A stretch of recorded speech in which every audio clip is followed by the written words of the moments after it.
Okay, we're at the Boeing Museum of Flight in Seattle, Washington, near SeaTac.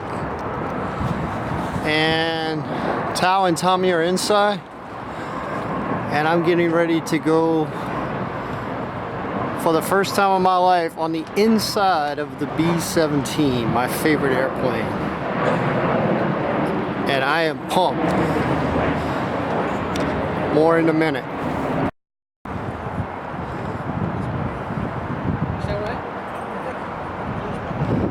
Little plane just took off. This is the boy I want to go on right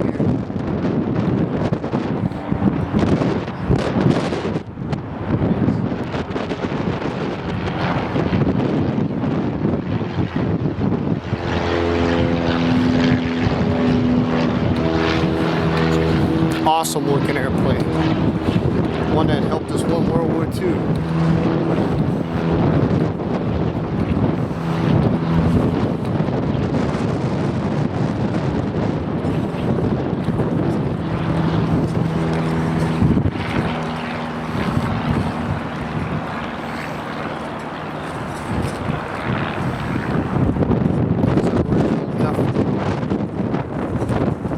Doesn't have the chin turret like the G. This is a great museum.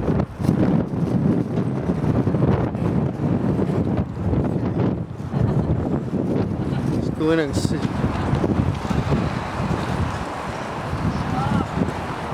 Let's go see what the deal is here.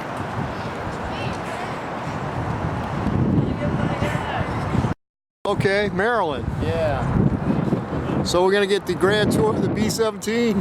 Okay, I'm gonna give you the outside tour and then turn you over to one of our inside tour guys. All right, roger that. Okay, this is B-17F.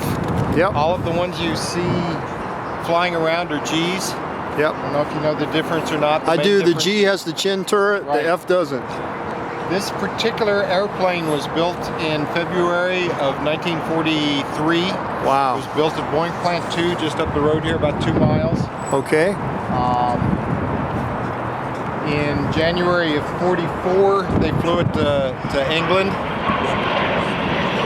But at that time, they were starting to bring the Gs out and putting them into combat. So this one never flew in combat. About 2 months later, it was flown back to Florida, and it spent the rest of the war in Florida training air crews. This was the original Memphis Belle model, right? The F model? Same model, yes. Yep. And this actually was in the movie Memphis Belle as a different airplane. Oh, no kidding. Is that right? Yeah. Which one was it? I've seen that movie a bunch of times. Sally B or My Zeta or one of those. Actually, I'm told that when they would fly them for Memphis Belle, what they would do is they would paint one side of the airplane as one airplane and then the other side as the other airplane. That's pretty neat. They'd take pictures of the formations from both sides so they could get twice as many shots as, you know, for each flight. That's a smart thing to do. So after the war, this airplane was sold by the Army. It was bought by a couple of different companies, and it spent its time as a firefighting water bomber, as a crop duster, as a cargo airplane, as a personal transport. In about 84 or so, it was bought by a local businessman. He had it instilled in military garb, put the ball turret and the top turret on it, flew it around as his business plane till he died in I think about 88. He donated it to the museum. It was flown down to Renton. Museum volunteers restored it. I used to live in Renton many years ago. So Renton Airfield. And then in 98 it was flown back here, and it's been in storage ever since, where they're waiting for it to someplace where they can put it under cover. It used to be, we used to have it in Boeing Plant 2 where it was built, but that was torn down a couple of years ago. Oh, okay. So now it's all buttoned up during the winter, and we only offer the tours during the summer.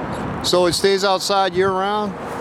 Unless somebody volunteers a hangar for it. It stays outside, but it's buttoned up with covers and everything. Yeah, we got to protect this bad boy. Yeah. This is means too much to America, you know?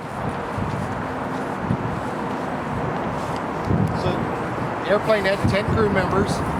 Had the bombardier sit there in that seat. Yep. Had the navigator sit there. Every crew member but the pilot and co-pilot had a gun. Wow. It's a Norden bomb site. Right there. That was highly classified during World War II. Yes. The airplane was designed in 1934 for a bomber competition in 1935. The Army was looking for an airplane that would fly a certain speed and carry twice as much as the current bomber.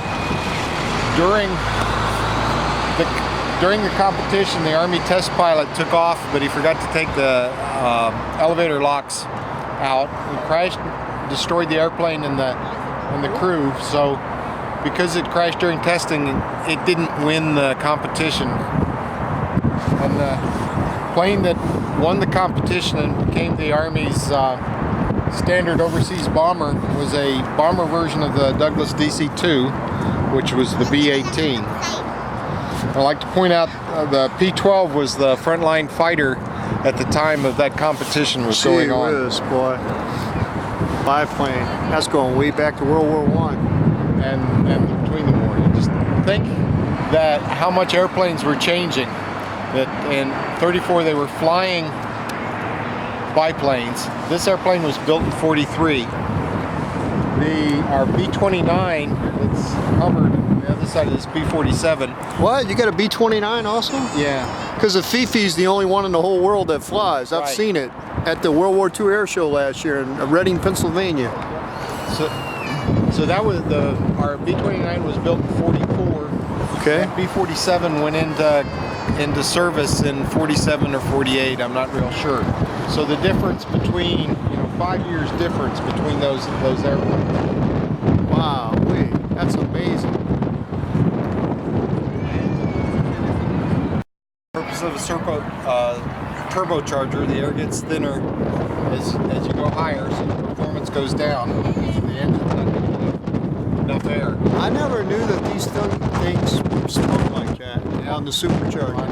Well, there were a number of different kinds of things like the B-28. Oh yeah, the light. And mechanically linked to the engine. Okay. This used the exhaust gas. You would close this dump valve in the back here. Exhaust gas would come through here, drive a compressor. The air would get compressed, go in, and then they ran it through the intercooler. So you had air for the engine intake and the intercooler. So the hot air, compressed air would be cooled down, and then that would go to the carburetor. Wow. That's pretty cool. I never knew that. Man, what a beautifully designed airplane. Yeah.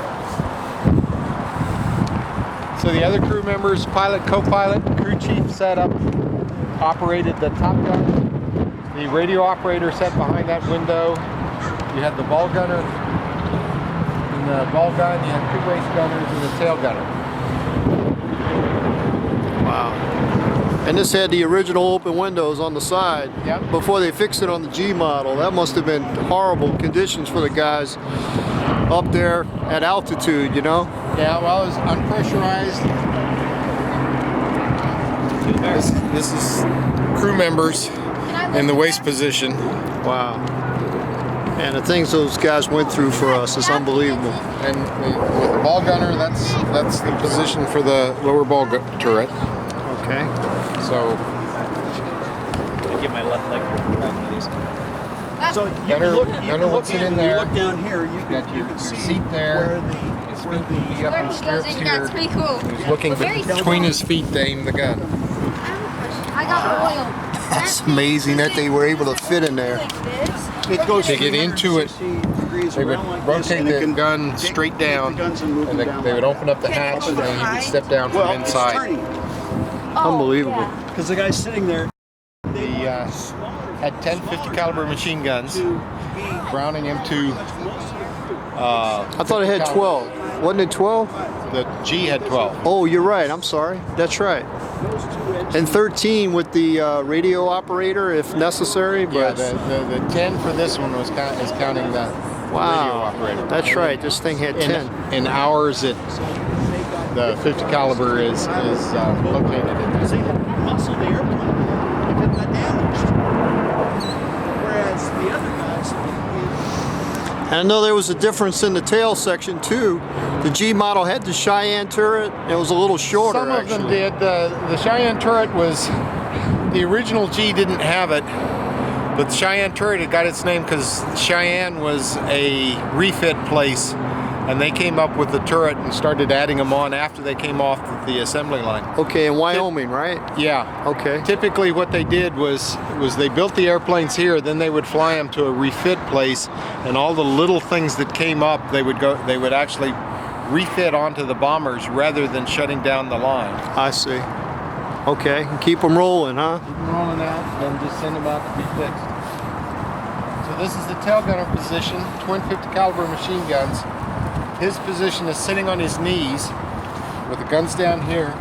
He's looking through here, and he's just got a mechanical gun sight. The gun sight's attached mechanically to the gun, so as he aims the guns, he just looks through the Wow. turret there.